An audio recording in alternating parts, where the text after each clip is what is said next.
Hello, Waterdown. I'm standing here at one of the village's legacies of the Second World War, Memorial Park. This is the formal entrance of the park. It was opened in 1952, but most of you know it from the entrance on the Fortino side.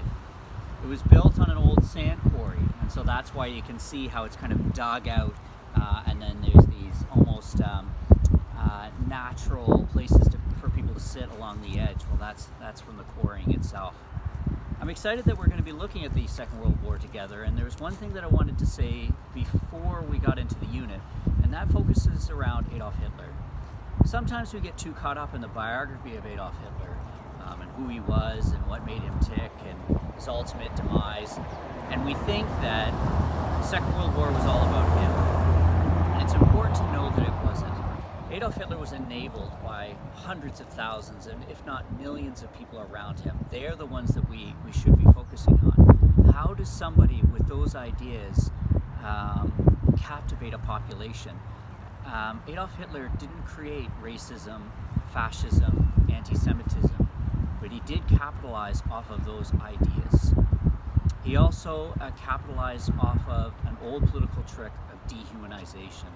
Unfortunately, this is a trick here known in Canada, and all we have to do is look at something called the Indian Act, and I will reproduce it in the handouts that I'll give to you. This section of the Indian Act, created in 1876, that takes a look at the definition of a person.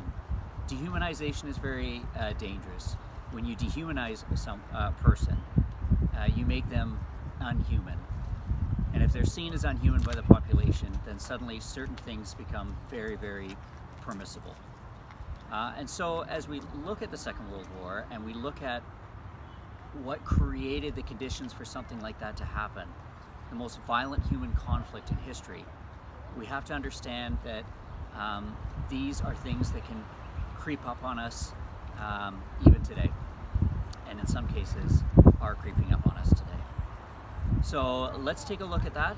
We're going to take a look at the rise of fascism, Nazism, and the Nazi Party, and how we ended up just